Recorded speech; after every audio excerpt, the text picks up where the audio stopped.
one of the most powerful tools in a writer's arsenal. A difficult weapon to manage, but if used correctly, it can install memories that will never fade. A concept that will make or break a story. You will end up with three outcomes. Using it too much will result in something like Akame kill, who uses death for mere shock value. Characters die left, right, and center, and ironically enough, after a few deaths, it's not even shocking. Option 2 is Black Clover, a series in which anyone who is not a villain and has more than 2 lines of dialogue is not gonna die.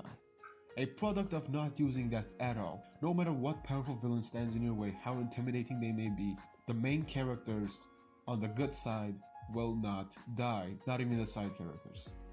And option 3, the best option, Chainsaw Man and Jujutsu Kaisen. Series that have a fine balance between death and when to use it. It's used enough so that characters are not drenched in plot armor. Characters we care for die, but it's never overused. It keeps you on the edge of your seat, gives stakes to the story, and whenever death turns its ugly head, it's impactful. Characters' death represents something. Drive the story forward, develop characters around them, and leave an impression on the readers which will last long after the pages fold. Death is more than just the panels that show a character's death. What makes it good is largely in part to what follows. The fallout of depression, a motivational drive, or in the most cliche of situations, when the MC goes brrr, or in the most epic of cases, when a character's death changes the very foundation of the world. Having death be a large looming part of your story gives some advantages. If used well, whenever a conflict arises, you will fear it. You will fear what's about to come and will fear for the characters' lives. The MC obviously will not die, but the side characters, they play with a different rule. Some of the best stories make you feel something, make your emotions go wild, and death is a good way to either drive home these emotions or exploit them. Having some presence of death looming over the story will enforce this, but you will need to actively show it. A death from a couple of hundred chapters ago will no longer hold the same air. It will slowly fade away. That's why you must enforce it from time to time.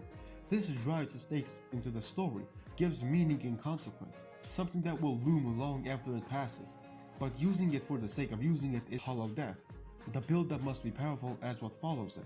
Something from their past must play a role in their death, their prior statements, mistakes, or overall theme. Spoilers if you have not seen Jujutsu Kaisen up to episode 15.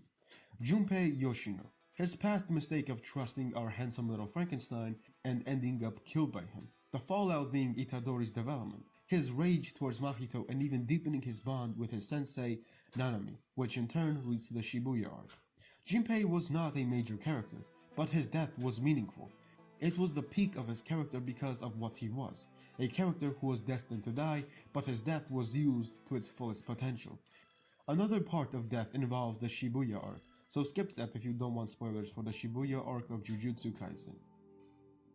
In this side arc, Nanami dies along with Nobara.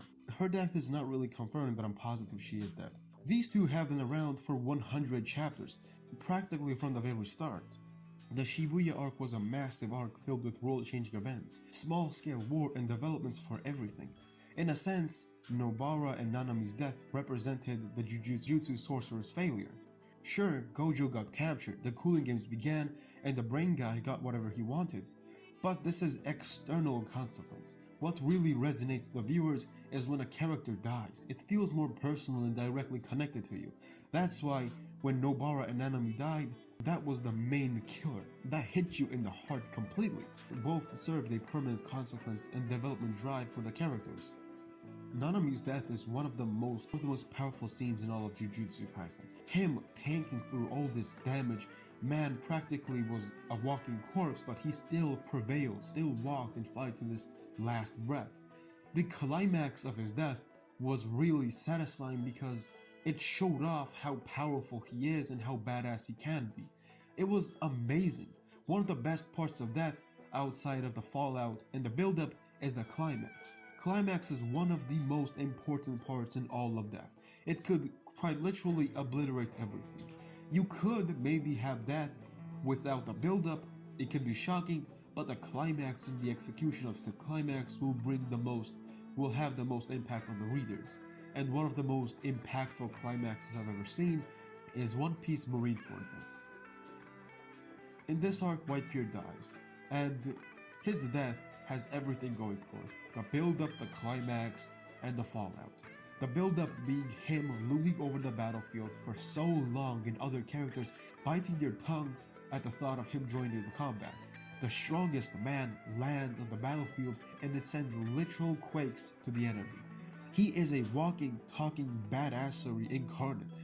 And what makes this build-up even more promising is why he is here. He is here to save his son Ace, along with all the foreshadowing symbolism, him caring about his children above all else, showing his bravery and honor in every single panel, and ultimately, him being killed by the hands of his son, Blackbeard, betrayed. But in the final display of his character, he dies standing, a massive wall, the strongest man, one who clashed with Gold D. Roger was given the utmost honor even in death.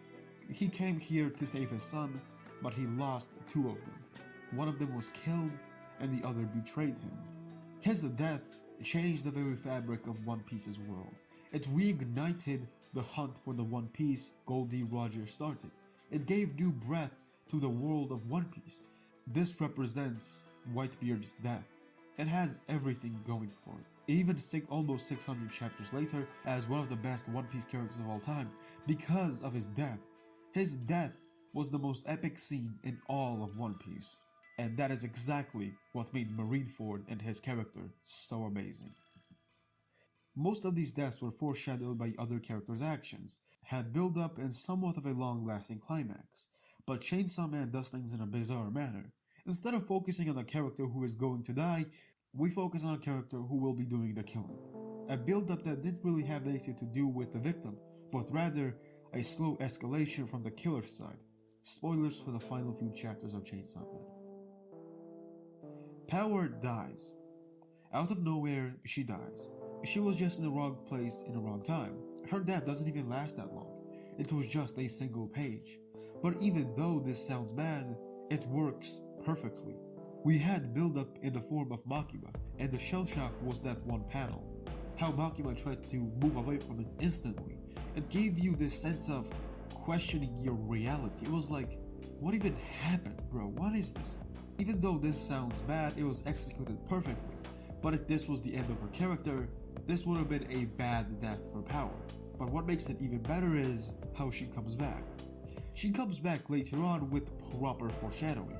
It will show that Denji drank her blood, and since Power is a blood devil, she had some kind of a foundation to come back with. If she just came back and was humpy-dory all the time, that would have felt like plot armor or just bullshit. But Tatsuki Fujimoto still kills her off. Her first death sealed her fate, but it also developed Denji, gave him trauma that will ultimately bite Makima and conclude the saga.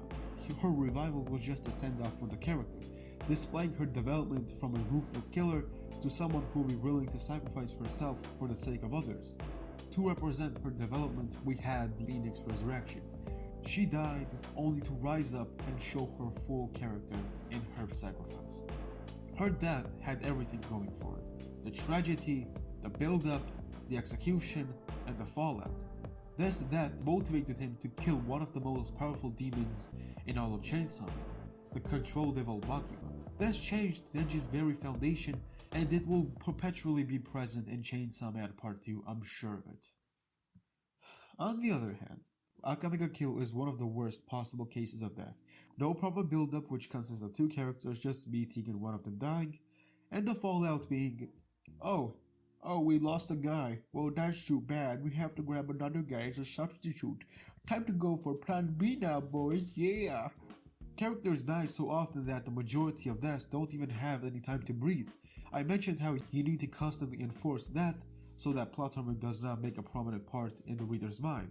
But at the same time, death will grow exhausting and stale. What makes these moments so good is the calm and peaceful moments in between, similar to Chainsaw Man. A lot of characters died, but there's also a lot of breathing room in between them, allowing them to really settle and play their roles to their fullest. But Akame ga Kill just uses these deaths as shock value, and it's so common and so frequent. After a few deaths, it doesn't even feel shocking. You just get desensitized to everything. If Akame ga Kill used deaths too much, Black Clover doesn't use deaths at all. In Black Clover, we're always told how dangerous a certain job or enemy is. We're always told, but not shown. Telling us how dangerous a job or a fight is non-stop will not enforce it. It will not raise the stakes. Even in the newest arc, we see the captains face against this powerful demon, but none of the captains will die. So we're just here like, artificially trying to establish stakes. It doesn't work.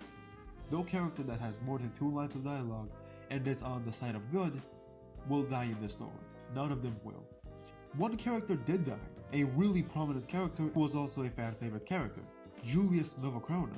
His death was impactful, had lead up with that amazing fight, and had fallout, like Yami's development, the Clover Kingdom and strife after losing their most powerful and prominent figure. But all of this was undercut by him coming back, only to serve little to no purpose in the story. He said it himself, he is useless not only in power but also in political influence, because now he is a child. He came back because he used this ancient machine to bring himself back after storing a few years. Okay, which is fine, but the thing is, this was never mentioned before, like at all. This was only mentioned after he came back. So, with the Chainsaw Man, we had that specific instant when Denji drank Power's blood. But, with Black Clover, there is no build-up. He just comes back, and he only comes back just to be like, haha guys, I didn't actually kill this character off, we all love Julius, alright? Let me just bring this guy back and only to violate his character and everything he had in the story. Yes, please. Like, no. What's the point of bringing a character back only to not do anything with them? Been hundreds of chapters and nothing has been done. Literally no word from him. I just found this to be really insulting not only to the readers, but also to the character. He sacrificed himself, did development for the characters, and at the end, it represented nothing because everything was backpedaled. Death is sad, but in Medium, it can really elevate a story and characters.